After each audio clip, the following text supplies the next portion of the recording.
ইসলামের সোনালী 3 শতাব্দী, নবী সাল্লাল্লাহু আলাইহি ওয়াসাল্লামের যুগ, সাহাবায়ে কেরামের যুগ, তাবেঈদের যুগ, এই 3টি যুগ পার হলেও ইতিহাসের কোনো প্রমাণ মিলে না এই ঈদে মিলাদুন্নবী এর প্রচলন বা এর উদযাপন। সাহাবায়ে কেরাম তিনারা কখনোই এটা পালন করেননি এবং সাহাবায়ে কেরামের পরবর্তীতে যারা তাবেঈনগণ তারাও এটা পালন করেননি, তাবেঈনগণ তারাও এটা পালন করেননি। তাহলে এখন প্রশ্ন হলো, তারা কি নবী সাল্লাল্লাহু আলাইহি ওয়াসাল্লামকে ভালোবাসতেন না? বরং এই সোনালী যুগের এই 3 শতাব্দী পর্যন্ত সাহাবী, তাবেঈ এবং তাবেঈনের যুগ, তারাই নবী সাল্লাল্লাহু আলাইহি ওয়াসাল্লামকে সবচেয়ে বেশি ভালোবাসতেন এবং নবী সাল্লাল্লাহু আলাইহি ওয়াসাল্লামের আদর্শ, তার সুন্নাহর ব্যাপারে অধিক জ্ঞান রাখতেন এবং আল্লাহ সুবহানাহু ওয়া তাআলার শরীয়ত মেনে চলার দিক দিয়ে তিনারাই ছিলেন সবচেয়ে বেশি অগ্রগামী। সম্মানিত সুধী, তাই আমরাও নবী সাল্লাল্লাহু আলাইহি ওয়াসাল্লামকে ভালোবাসি, সৃষ্টি জগতের সব কিছুর চেয়ে ভালোবাসি, নিজের জীবনের চেয়েও বেশি আমরা তাকে ভালোবাসি, কারণ তাকে ভালোবাসা ঈমানের অংশ। নবী সাল্লাল্লাহু আলাইহি সাল্লামকে ভালোবাসা ঈমানের অংশ এবং যে ব্যক্তি নবী সাল্লাল্লাহু আলাইহি ওয়াসাল্লামকে সবচেয়ে বেশি ভালোবাসবে সে প্রকৃতপক্ষে ঈমানের স্বাদ আস্বাদন করতে সক্ষম হবে। যেটা সহিহুল বুখারীতে উল্লেখ রয়েছে, আল্লাহর রাসূল সাল্লাল্লাহু আলাইহি সাল্লাম বলেছেন, সালাসাতুন, 3টি জিনিস যাদের মাঝে রয়েছে, ওয়াজাদা ফিহিন্না হালাওয়াতাল ঈমান, তারা ঈমানের স্বাদ আস্বাদন করতে সক্ষম হবে। তার মধ্য থেকে অন্যতম হলো যে ব্যক্তি আল্লাহ এবং তার রাসূলকে সবচেয়ে বেশি ভালোবাসবে। সৃষ্টি জগতের সব কিছুর উপরে যে ব্যক্তি আল্লাহ এবং তার রাসূলকে ভালোবাসবে সে ঈমানের স্বাদ আস্বাদন করতে সক্ষম হবে এবং নবী সাল্লাল্লাহু আলাইহি ওয়াসাল্লামকে যারা ভালোবাসার সর্বোচ্চ স্তর দিতে ব্যর্থ হবে, সবচেয়ে বেশি ভালোবাসতে গিয়ে ব্যর্থ হবে, ভালোবাসায় যাদের ঘাটতি থাকবে, তারা পরিপূর্ণ ঈমানদার নয়। যেটা সহিহ মুসলিমে উল্লেখ রয়েছে, আল্লাহর রাসূল সাল্লাল্লাহু আলাইহি ওয়াসাল্লাম বলেছেন, লা ইউমিনু আহাদুকুম হাত্তা আকুনা আহাব্বা ইলাইহি মিন ওয়ালিদিহি ওয়া ওয়ালাদিহি ওয়ান নাসি আজমাইন, যে তোমরা ততক্ষণ পর্যন্ত পূর্ণ ঈমানদার হতে পারবে না যতক্ষণ না আমি নবী সাল্লাল্লাহু আলাইহি ওয়াসাল্লামকে তোমাদের সন্তান সন্তানাদি, পিতা এবং দুনিয়ার সব কিছুর চেয়ে বেশি ভালোবাসবে। অর্থাৎ সৃষ্টি জগতের সব কিছুর উপরে নবী সাল্লাল্লাহু আলাইহি সাল্লামের ভালোবাসাকে প্রাধান্য দিতে পারলেই আপনি আমি পরিপূর্ণ ঈমানদার হতে পারব। এবং যদিও ভালোবাসার বিষয়গুলো একটু ভিন্ন ভিন্ন, যেমন সন্তানদেরকে ভালোবাসা এটা এক ধরন, স্ত্রীকে ভালোবাসা এটা আরেক প্রকৃতি, বাবা মাকে ভালোবাসা এটা আরেকটি দায়িত্ব, আরেকটি পদ্ধতি। অনুরূপভাবে নবী সাল্লাল্লাহু আলাইহি ওয়াসাল্লাম এবং আল্লাহ সুবহানাহু ওয়া তাআলার প্রতি ভালোবাসা এটাও একটা ভিন্ন পদ্ধতি এবং নির্দিষ্ট কিছু বিষয়কে আপনাকে আমাকে নির্দেশ করে। সম্মানিত সুধী, যেমন রব্বুল আলামিন সূরা আল ইমরান এর 31 নম্বর আয়াতে ঘোষণা করছেন, আউযু বিল্লাহি মিনাশ শাইতানির রাজিম, কুল ইন কুনতুম তুহিব্বুনাল্লাহ ফাত্তাবিউনি ইউহিব্বুকুমুল্লাহ। হে নবী, আপনি বলে দিন যে তোমরা যদি আল্লাহকে ভালোবাসো তাহলে আমি নবী মুহাম্মদ সাল্লাল্লাহু আলাইহি সাল্লামের অনুসরণ করো। যদি আমার অনুসরণ করো, ইউহিব্বুকুমুল্লাহ, আল্লাহ তোমাদেরকে ভালোবাসবেন, ওয়ায়াগফির লাকুম যুনুবাকুম, এবং তোমাদের পাপসমূহকে তিনি ক্ষমা করে দিবেন, ওয়াল্লাহু গফুর রহিম, আর আল্লাহ সুবহানাহু ওয়া তাআলা হলেন ক্ষমাশীল এবং পরম দয়ালু। সম্মানিত সুধী, এখানে সুন্দর একটি মাপকাঠি আল্লাহ সুবহানাহু ওয়া তাআলা উল্লেখ করেছেন। যে ব্যক্তি নবী সাল্লাল্লাহু আলাইহি সাল্লামকে সবচেয়ে বেশি ভালোবাসবে, তার অনুসরণ যে করবে, সে ব্যক্তি আল্লাহ সুবহানাহু ওয়া তাআলাকেও ভালোবাসে, আল্লাহও তাকে ভালোবাসেন। আর যে ব্যক্তি নবী সাল্লাল্লাহু আলাইহি সাল্লামের অনুসরণ করে না, তার সুন্নাহ মেনে চলে না, সে ব্যক্তি আল্লাহকেও ভালোবাসে না, আল্লাহও ওই ব্যক্তিকে ভালোবাসেন না। অর্থাৎ আল্লাহর ভালোবাসা আপনি আমি পেয়েছি নাকি আল্লাহর ভালোবাসা পাইনি, এটার প্রমাণ মিলবে যদি আপনি আমি নবী সাল্লাল্লাহু আলাইহি সাল্লামের সুন্নাহ মেনে চলি। তার সুন্নাহ মেনে চললে আল্লাহ আপনাকে আমাকে ভালোবাসবেন, তার সুন্নাহ থেকে দূরে সরে গেলে আল্লাহ সুবহানাহু ওয়া তাআলার ভালোবাসা থেকেও আপনি আমি বঞ্চিত হব। এবং এর পরের আয়াতেই আল্লাহ সুবহানাহু ওয়া তাআলা বলছেন, ওয়াতিউল্লাহ ওয়ার রাসূল, তোমরা আল্লাহ এবং তার রাসূলের আনুগত্য করো। ফাইন তাওয়াল্লাউ, আর যদি তারা মুখ ফিরিয়ে নেয়, ফাইন্নাল্লাহা লা ইউহিব্বুল কাফিরিন, তাহলে আল্লাহ সুবহানাহু ওয়া তাআলা কাফের সম্প্রদায়কে তিনি ভালোবাসেন না, পছন্দ করেন না। অর্থাৎ নবী সাল্লাল্লাহু আলাইহি ওয়াসাল্লামের আনুগত্য থেকে যারা নিজেকে মুক্ত রাখে তারা কখনো পরিপূর্ণ ঈমানদার নয় এবং আল্লাহ সুবহানাহু ওয়া তাআলা তাদেরকে ভালোবাসেন না। এজন্য নবী সাল্লাল্লাহু আলাইহি সাল্লাম বলেছেন, যেটা মিশকাতুল মাসাবিহ এর ভূমিকায় এসেছে এবং ইবনু হাজার আসকালানী রাহিমাহুল্লাহ এই হাদিসটিকে হাসান বলেছেন। আল্লাহ রাসূল সাল্লাল্লাহু আলাইহি সাল্লাম বলেছেন যে, মান আহাব্বা সুন্নতি ফাকাদ আহাব্বানি, যে ব্যক্তি আমার সুন্নাহকে ভালোবাসে সে আমাকেই ভালোবাসলো। ওয়ামান আহাব্বানি, আর যে ব্যক্তি আমাকে ভালোবাসলো, কানা মাই ফিল জান্নাহ, সে আমার সাথে জান্নাতে থাকবে।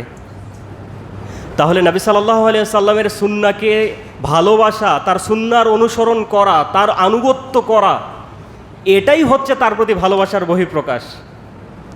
সম্মানিত সুধী, ঈদ মিলাদুন নবী সাল্লাল্লাহু আলাইহি ওয়াসাল্লাম এর অর্থ হলো নবী সাল্লাল্লাহু আলাইহি ওয়াসাল্লামের জন্মের ঈদ, নবী সাল্লাল্লাহু আলাইহি ওয়াসাল্লামের জন্মকেন্দ্রিক ঈদ। তো এটার উৎপত্তি কোথায় হয়? দুইটি বিষয়।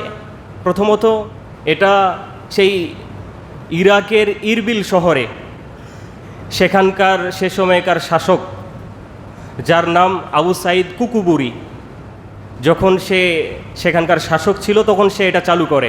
এটা 600 হিজরির পরে, আল্লাহর নবী সাল্লাল্লাহু আলাইহি ওয়াসাল্লামের মৃত্যুর 600 বছর পর ইরাকের ইরবিল নামক শহরে এটা চালু হয়। এবং এটা আরও চালু হয় মিশরে, সেখানে ফাতিমি বা আবু উবাইদিয়া সম্প্রদায়, যারা আলী রাদিয়াল্লাহু তাআলা আনহুর বংশধর বলে নিজেদেরকে দাবি করে, এরা চালু করে। তো এই দুই গোত্র বা এই দুই শ্রেণীর মানুষ ঈদে মিলাদুন নবী চালু করে এবং দুই গ্রুপেই চালু করে 600 হিজরির পরে।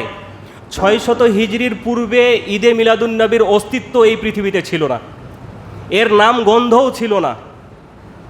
সম্মানিত সুধী, এবং ইবনু কাসির রাহিমাহুল্লাহ তিনি তার সেই ইতিহাসের গ্রন্থ আল বিদায়া ওয়ান নিহায়া এই গ্রন্থে উল্লেখ করেছেন যে এই উবাইদিয়া গোত্র যারা নিজেদেরকে ফাতিমি বলে দাবি করে, এরাই প্রথম চালু করে ঈদে মিলাদুন নবী বা মিলাদ, আর এটা 600 হিজরির পরে।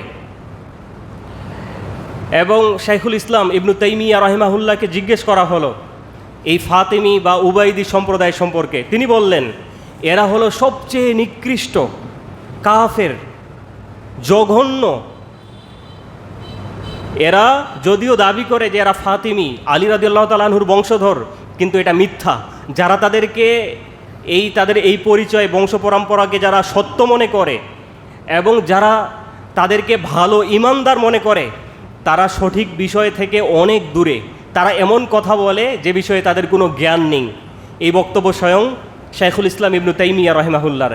এবং সৌদি আরবের সাবেক গ্র্যান্ড মুফতি শেখ মুহাম্মদ ইবনে ইব্রাহিম আলু শেখ রাহিমাহুল্লাহ তিনি বলেন যে 600 হিজরির পরে এই আবু সাঈদ কুকুবুরি সে সেই ইরবিল নামক শহরে এই ঈদ মিলাদুন নবী এর প্রচলন ঘটায়, এটাকে আবিষ্কার করে। সম্মানিত সুধী, আলোচনার এই বিষয়গুলি থেকে আমরা উপলব্ধি করতে পারি যে নবী সাল্লাল্লাহু আলাইহি সাল্লাম 11 হিজরিতে ইন্তেকাল করেছেন, কিন্তু এই 11 হিজরির থেকে নিয়ে 600 হিজরি, আল্লাহর নবী সাল্লাল্লাহু আলাইহি সাল্লামের প্রায় মৃত্যুর পরে 600 বছর এই মিলাদের, ঈদে মিলাদুন নবীর অস্তিত্ব এই পৃথিবীতে ছিল না। এমনকি 4 ইমাম আবু হানিফা রাহিমাহুল্লাহ, ইমাম মালিক রাহিমাহুল্লাহ, ইমাম শাফি রাহিমাহুল্লাহ, ইমাম আহমদ বিন হাম্বাল রাহিমাহুল্লাহ কেউ এটাকে পালন করেননি, কোনো প্রমাণ মিলে না। সম্মানিত সুধী, ঈদে মিলাদুন নবী এই নামটিরও কোনো অস্তিত্ব ছিল না। নবী সাল্লাল্লাহু আলাইহি সাল্লামের জন্মের ঈদ। কেন? আমরা প্রথমত কয়েকটি বিষয় উল্লেখ করব কেন এটা ইসলামের সাথে সাংঘর্ষিক। প্রথম কথা হলো, নবী সাল্লাল্লাহু আলাইহি ওয়াসাল্লাম তিনি তার জীবদ্দশায় অনেকবারই রবিউল আউয়াল মাস পেয়েছেন, কিন্তু তার জীবদ্দশায় তিনি কখনো জন্মদিন পালন করেন নাই। তিনি নিজেও পালন করেন নাই, তার সাহাবায়ে একরামকেও নির্দেশ দেন নাই। অথচ নবী সাল্লাল্লাহু আলাইহি সাল্লাম তিনি তার জীবনে বহু রবিউল আউয়াল মাস অতিবাহিত হয়েছে। তবে হ্যাঁ, তিনি বলতেন, তাকে তখন জিজ্ঞেস করা হলো যে আপনি সোমবার আনসিয়ামি ইয়াউমুল ইসনাইন, যে আপনি সোমবারের দিনে কেন সিয়াম রাখেন? তিনি বললেন, ইয়াউমা উলিদ্দু ওয়া ইয়াউমা উনজিলা আলাইয়া, এই সোমবারের দিনেই আমি জন্মগ্রহণ করেছি, আর এই সোমবারের দিনেই আমার উপরে ওহী অবতীর্ণ করা হয়েছে, এজন্যই আমি এই সোমবারের দিনে সিয়াম রাখি। তাহলে নবী সাল্লাল্লাহু আলাইহি সাল্লাম প্রতি সোমবার তিনি সিয়াম রাখতেন, বৃহস্পতিবারের দিনে সিয়াম রাখতেন। অন্য হাদিসে এসেছে যে তুরাদুল আমাল, এই দুই দিনে আল্লাহ সুবহানাহু ওয়া তাআলার কাছে বান্দার আমল নামা পেশ করা হয়। এজন্য নবী সাল্লাল্লাহু আলাইহি সাল্লাম বলতেন, ওয়ানা উহিব্বু, যে আমি পছন্দ করি যে সিয়ামরত অবস্থায় আমার আমল আল্লাহর কাছে পেশ করা হবে। এই জন্য তিনি সোমবার এবং বৃহস্পতিবারের দিনে সিয়াম রাখতেন। সম্মানিত সুধী, এমনকি নবী সাল্লাল্লাহু আলাইহি ওয়াসাল্লামের 5 জন সন্তান, 4 কন্যা 1 জন পুত্র, তাদের কারো জন্মদিনও আল্লাহর নবী সাল্লাল্লাহু আলাইহি সাল্লাম পালন করেন নাই। এই গেল 1 নম্বর বিষয়, যে তিনি কারো জন্মদিন পালন করেন নাই। এবং এই জন্মদিন পালনের ব্যাপারে তিনি এই উম্মাকে সতর্ক করেছেন, যেটা সহিহুল বুখারীতে উল্লেখ রয়েছে, লা তাতরুনি কামা আতরাতিন নাসারা ইবনু মারিয়াম, যে ঈসা আলাইহিস সালাতু ওয়াস সালামের ব্যাপারে যেমন খ্রিস্টানেরা বাড়াবাড়ি করে, তোমরা কিন্তু আমার ব্যাপারে বাড়াবাড়ি করবে না। আল্লাহর নবী সাল্লাল্লাহু আলাইহি সাল্লামের স্পষ্ট সতর্কবার্তা।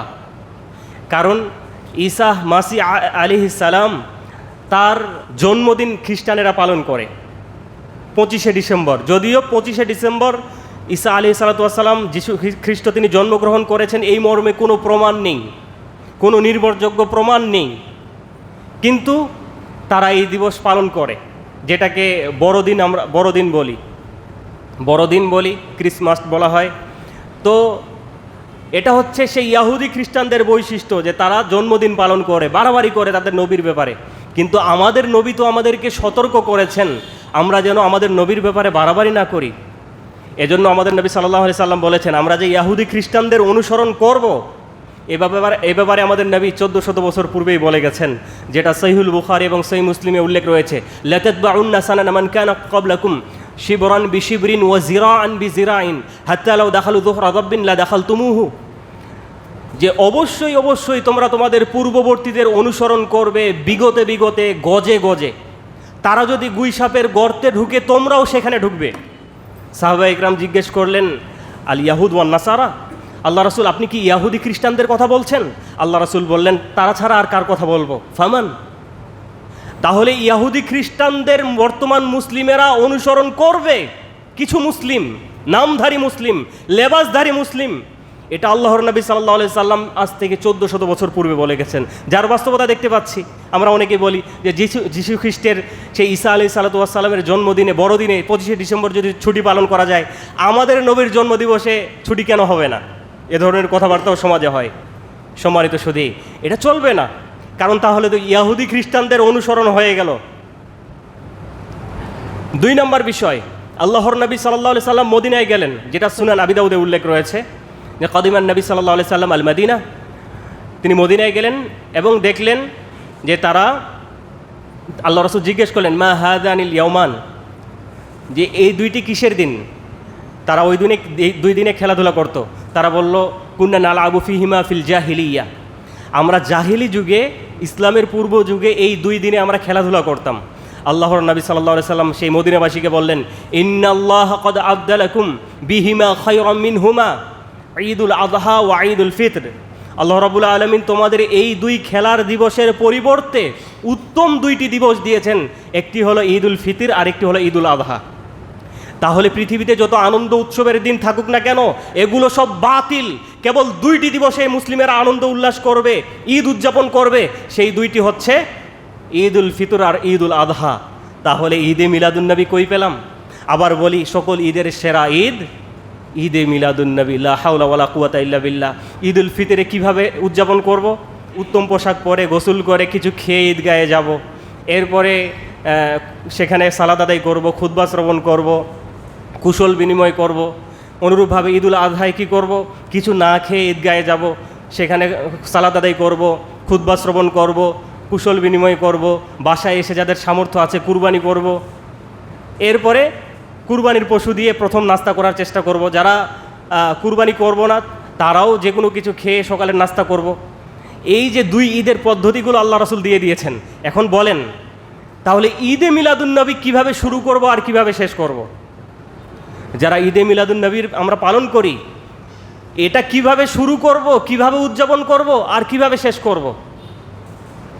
তাহলে যেই ঈদগুলো আল্লাহ তাআলা দিয়েছেন, যেই ঈদগুলোর পদ্ধতি কিভাবে অতিবাহিত করব তার রাসূল আমাদেরকে জানিয়ে দিয়েছেন, সেই ঈদগুলোর চেয়েও যেই ঈদ 600 হিজরির পরে আল্লাহ রাসূল সাল্লাল্লাহু আলাইহি সাল্লামের মৃত্যুর 600 বছর পরে যেই ঈদ আবিষ্কার হয়েছে, সেটা কিভাবে সেরা ঈদ হয়। লা হাওলা ওয়ালা কুওয়াতা ইল্লা বিল্লাহ।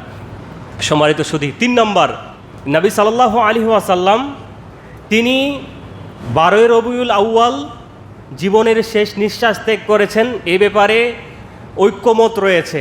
অধিকাংশ মত হলো তিনি 12 রবিউল আউয়াল সোমবারে তিনি ইন্তেকাল করেছেন, কিন্তু তার জন্মের তারিখ নিয়ে যথেষ্ট মতভেদ আছে। যেমন কেউ বলেছেন 2 রবিউল আউয়াল, কেউ বলেছেন 8 রবিউল আউয়াল, কেউ বলেছেন 9 রবিউল আউয়াল, কেউ বলেছেন 12 রবিউল আউয়াল, কেউ বলেছেন 17 রবিউল আউয়াল, কেউ বলেছেন 18 রবিউল আউয়াল, কেউ বলেছেন 22 রবিউল আউয়াল। 8টি মত পাওয়া যায়। তার মধ্য থেকে প্রাধান্য দেওয়া হয়েছে সফিউর রহমান মোবারকপুরি রাহিমাহুল্লাহ, যিনি সারা বিশ্বের মধ্য থেকে সিরাত প্রতিযোগিতায় সেই সৌদি আরবে তার গ্রন্থ আর রাহিক আল মাখতুম লিখে তিনি বিশ্বের মধ্য থেকে প্রথম স্থান অধিকার করেছিলেন। সেই আর রাহিকুল মাখতুমে উল্লেখ করা হয়েছে যে নবী সাল্লাল্লাহু আলাইহি ওয়াসাল্লাম 9 রবিউল আউয়াল জন্মগ্রহণ করেছেন, 12 রবিউল আউয়াল নয়। তাহলে নবী সাল্লাল্লাহু আলাইহি সাল্লাম 12 রবিউল আউয়াল মৃত্যুবরণ করেছেন, এত কোনো সন্দেহ নেই। কিন্তু 12 রবিউল আউয়াল জন্মগ্রহণ করেছেন, এতে যথেষ্ট মতভেদ আছে। কোনো নির্ভরযোগ্য প্রমাণ নেই যে এটা 12 রবিউল আউয়ালে তিনি জন্মগ্রহণ করেছেন। তাহলে যেই দিনে নবী সাল্লাল্লাহু আলাইহি ওয়াসাল্লাম মারা গেছেন, সেদিনে তো এই উম্মতের কষ্ট অনুভব করার কথা যে এই পৃথিবী থেকে দুনিয়ার সর্বশ্রেষ্ঠ মহামানব, আমাদের অনুসরণীয় আদর্শ, আমাদের নবী সাল্লাল্লাহু আলাইহি ওয়াসাল্লাম দুনিয়া থেকে বিদায় নিয়েছেন। সেদিনে তো আমাদের ব্যথিত হওয়ার কথা, অথচ আমরা সেদিন কি করি? এই পেট পূজারীরা সেদিন খাবার আয়োজন করে, আনন্দ উল্লাস করে। নবীর সুন্নার কোনো খবর নাই, নবীর আদর্শের কোনো খবর নাই, মিছিল আর মিটিং করে, ঈদে মিলাদুন্নবী উদযাপন করে। এই মিছিল মিটিং, উল্লাস, আয়োজন, অনুষ্ঠান, আনুষ্ঠানিকতা, এগুলোতে কখনো নবী সাল্লাল্লাহু আলাইহি সাল্লামের ভালোবাসা প্রকাশ পায় না, বরং তার ভালোবাসার প্রকাশ পায় তার আনুগত্যে, তার সুন্নাহ পালনের মধ্য দিয়ে, তার আদেশ নিষেধ মেনে চলার মধ্য দিয়ে। সম্মানিত সুধী, 4 নম্বর, যদি ইসলামে জন্মদিবস পালন করাটার গুরুত্ব থাকতো, তাহলে নবী সাল্লাল্লাহু আলাইহি সাল্লামের জন্মের তারিখ নিয়ে এত মতভেদ থাকবে কেন? এটা নবী সাল্লাল্লাহু আলাইহি সাল্লামকে আল্লাহ তাআলাই জানিয়ে দিতেন। এ নবী, আপনার উম্মতকে জানিয়ে দেন আপনার জন্ম তারিখ কিন্তু এত মতভেদের দরকার নাই। এই 12 রবিউল আউয়াল, এদিনে আপনার উম্মত হালুয়া রুটি খাবে, কেক কাটবে, মিছিল বের করবে, ঈদে মিলাদুন্নবী, নবীর উৎসব, জন্মের ঈদ, কিন্তু আল্লাহ তাআলা জানান নাই, যার কারণে এই দিন নিয়ে যথেষ্ট মতভেদ রয়েছে। সুতরাং এটাও প্রমাণ বহন করে নবী সাল্লাল্লাহু আলাইহি সাল্লামের জন্মের সেই জন্মদিন পালন করা, ঈদে মিলাদুন্নবী পালন করা, এটা ইসলাম সমর্থন করে না। যদি ইসলামের অংশ হতো তাহলে এটা আল্লাহ তাআলা জানিয়ে দিতেন যে এই দিনে আমাদের নবী জন্মগ্রহণ করেছেন। আর 5 নম্বর হলো, আমরা জানি যে জন্মদিবস কার পালন করা হয়? জন্মদিবস পালন করা হয় জীবিত ব্যক্তির। তিনি বিদায় নেওয়ার 1400 বছর বিগত হয়ে গেছে। তাহলে 1400 বছর পরে কিভাবে আমরা জন্মদিবস পালন করি? সম্মানিত সুধী, আজকে যদি আমি বলি, একটা উদাহরণ দেই, যে যদি ধরেন আপনার বাবা 12 রবিউল আউয়ালে জন্মগ্রহণ করেছেন, 12 রবিউল আউয়ালেই তিনি মারা গেছেন, এবং 12 রবিউল আউয়াল কি আপনি ঈদ পালন করবেন? 12 রবিউল আউয়ালই আপনার বাবা জন্মগ্রহণ করেছে, 12 রবিউল আউয়ালই মারা গেছে। এখন কি আপনি আপনার বাবার এই জন্মদিন উপলক্ষে কি আপনি এই 12 রবিউল আউয়ালে কেক কাটবেন, ঈদ উদযাপন করবেন? এটা সম্ভব? সম্মানিত সুধী, তাহলে নবী সাল্লাল্লাহু আলাইহি ওয়াসাল্লাম তার মৃত্যুর পরে কখনো তার জন্মদিবস পালন করা, এটা কখনো ইসলাম সমর্থন করে না। সম্মানিত সুধী, তাই আসুন আমরা নবী সাল্লাল্লাহু আলাইহি ওয়াসাল্লামকে তার আনুগত্যের মধ্য দিয়ে, তার সুন্নাহর অনুসরণের মধ্য দিয়ে, তার আদেশ নিষেধ মেনে চলার মধ্য দিয়ে তার প্রতি ভালোবাসার বহিঃপ্রকাশ ঘটাই। কেবল মুখের দাবি যথেষ্ট নয় যে নবীকে ভালোবাসি, কেবল মুখের দাবি যথেষ্ট নয় যে নবী সাল্লাল্লাহু আলাইহি সাল্লামকে ভালোবাসি। সম্মানিত সুধী, শরীয়তটা হলো, ধরেন যে আজকে দুপুরে খাবারের সময় হয়েছে, আপনি মনে করছেন যে আগে গোসল করি, একটু ফ্রেশ হই, পরে খাবারটা খাবো, কোনো সমস্যা নেই। আবার যদি মনে করেন না আগে খাবার খাই পরে গোসল করব, তাও কোনো সমস্যা নেই, কারণ এগুলো দুনিয়াবী বিষয়, এখানে কোনো হালাল হারাম নেই। কিন্তু যদি বলেন যে আগে নামাজ আদায় করি অজু পরে করব, তাহলে কি হবে? কেন? এটা শরীয়ত। কারণ নামাজ পড়তে হলে আগে অজু করতে হবে, এটা আমাদের নবী বলেছেন। তাহলে ইসলামের যখন কোনো বিষয় পালন করতে যাব, যেটাকে ইবাদত মনে করব, যেটাতে সওয়াবের আশা করব, যেটাতে পরকালের মুক্তির আশা করব, সেটা মন মতো করা যায় না। দুনিয়াবী বিষয় মন মতো করা যায় যদি হারাম না হয়, আর ইবাদতের বিষয় কিছুই করা যাবে না, শুধু ততটুকুই করা যাবে যেটা আমাদের রাসূল আমাদেরকে করতে বলেছেন, আমাদের রাসূল আমাদেরকে বলে গেছেন করার জন্য। এর বাইরে কোনোটাই করা যাবে না। যেমন দুনিয়াবী বিষয়ে কোনো কাজ যদি আমি করি, সেটা হালাল হারামের সাথে সম্পর্কিত। যে কেউ সুদ খায়, এটা হালাল হারামের সাথে সম্পর্কিত, বা কেউ অন্যায় করে, এগুলো হালাল হারামের সাথে সম্পর্কিত। কিন্তু যখন ইবাদতের বিষয়ে আসবে, তখন এটার নাম হবে সুন্নাত আর বিদআত। সেটা যদি ইসলামে প্রমাণ থাকে, রাসূলের সুন্নাত দ্বারা প্রমাণিত থাকে, সেটা সুন্নাহ। যদি প্রমাণ না থাকে, তখন সেটা হয়ে যাবে বিদআত। অর্থাৎ আমরা খুতবায় প্রতি শুক্রবারে আমরা বলি যে ইন্না খায়রাল হাদিসি কিতাবুল্লাহ, যেটা সহিহ মুসলিম, সুনানের গ্রন্থগুলিতে উল্লেখ রয়েছে, যে নিশ্চয়ই সর্বোত্তম বাণী হলো আল্লাহর কিতাব। ওয়া খায়রাল হুদা মুহাম্মদ সাল্লাল্লাহু আলাইহি ওয়াসাল্লাম, এবং সর্বোত্তম পথ হলো নবী সাল্লাল্লাহু আলাইহি সাল্লামের দেখানো পথ। ওয়া শাররাল উমুরি মুহদাসাতুহা, আর সবচেয়ে নিকৃষ্ট বিষয় হলো নতুন আবিষ্কার। ইবাদতের নামে ইসলামে নতুন আবিষ্কার। ওয়া কুল্লু মুহদাসাতিন বিদআহ, প্রত্যেক নতুন আবিষ্কার হলো বিদআত। ওয়া কুল্লু বিদআতিন দলালা, আর প্রত্যেক বিদআত নতুন আবিষ্কার হলো পথভ্রষ্টতা। ওয়া কুল্লু দলালাতিন ফিন্নার, আর প্রত্যেক গোমরাহি পথভ্রষ্টতা মানুষকে জাহান্নামে নিয়ে যাবে।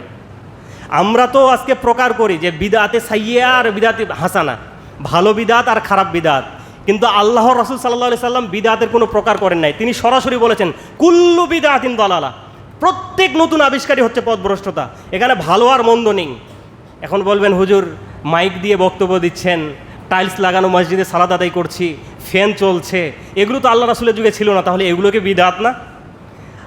এগুলো হচ্ছে দুনিয়াবী বিষয়, এগুলোর সাথে হালাল হারামের সম্পর্ক। যদি এটার সাথে কোনো হারামের সম্পৃক্ততা আপনার প্রমাণ মিলে, যে মাইক ব্যবহার করা, ফ্যান ব্যবহার করা, টাইলসের মসজিদে সালাত আদায় করা, এগুলো কি হারামের কোনোটা, হালাল হারামের কোনোটাতে পড়ে, হারাম পড়ে, তাহলে এটা হালাল। কিন্তু ইবাদতের ক্ষেত্রে সেটা আমাদের নবী করেছেন না করেন নাই, যদি করেন সেটা সুন্নাহ, যদি না করে থাকেন সেটাই হলো বিদআত। সম্মানিত সুধী, সর্বশেষ একটি বিষয় বলবো যে বিদআতের ভয়াবহতা।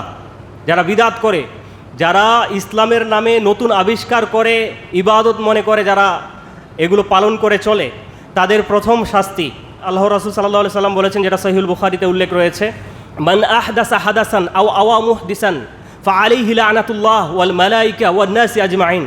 যে ব্যক্তি কোনো বিদআত করলো অথবা কোনো বিদআতিকে প্রশ্রয় দিল, বিদআতকে সাপোর্ট করলো, বিদআতিদেরকে বিদআত করার সুযোগ করে দিল, তার প্রতি আল্লাহর অভিসম্পাদ, ফেরেশতাকুলের অভিসম্পাদ, দুনিয়ার সকল মানুষের পক্ষ থেকে তার জন্য অভিসম্পাদ। লা ইউকবালুল্লাহু সারফান ওয়ালা আদলান, তার ফরজ নফল কোনো ইবাদতই কবুল হবে না যে বিদআত করবে। প্রথম শাস্তি। 2 নম্বর শাস্তি, যেটা সহিহ তারগিবে উল্লেখ রয়েছে, ইন্নাল্লাহ তাআলা হাজাজাত তাওবাতা আন কুল্লি সাহিবি বিদআতিন হাত্তা ইয়াদা বিদআতাহু। আল্লাহ তাআলা কোনো বিদআতির তাওবা কবুল করেন না যতক্ষণ না সে তার বিদআত পরিত্যাগ করে। 2 নম্বর। 3 নম্বর হলো যেটা আল্লাহ রাসূল সাল্লাল্লাহু আলাইহি সাল্লাম বলেছেন, যেটা সহিহ বুখারী সহিহ মুসলিমে উল্লেখ রয়েছে, যে ইন্নী ফারাতুকুম আলাল হাউদ, কিয়ামতের দিনে আমি হাউজের পাশে, কাউসারের পাশে আমি অবস্থান করব। মান মাররা আলাইয়া শারিবা, যে সে পাশ দিয়ে অতিক্রম করবে সে পানি পান করবে হাউজে কাল কাউসারের। ওয়ামান শারিবা আলাম ইয়াদমা আবাদা, এবং যে ব্যক্তি একবার পানি পান করবে সে আর কখনো তৃষ্ণার্ত হবে না। এরপরে আল্লাহ রাসূল বলছেন, এমন একটা জাতি অতিক্রম করবে, আমি তাদেরকে চিনি, তারাও আমাকে চিনে। এমত অবস্থায় ইউহালু বাইনি ওয়া বাইনাকুম, তাদের এবং আমার মাঝে পর্দা ফেলে দেওয়া হবে। আমি বলবো ইন্নাকুম মিন্নি, এরা তো আমার উম্মত।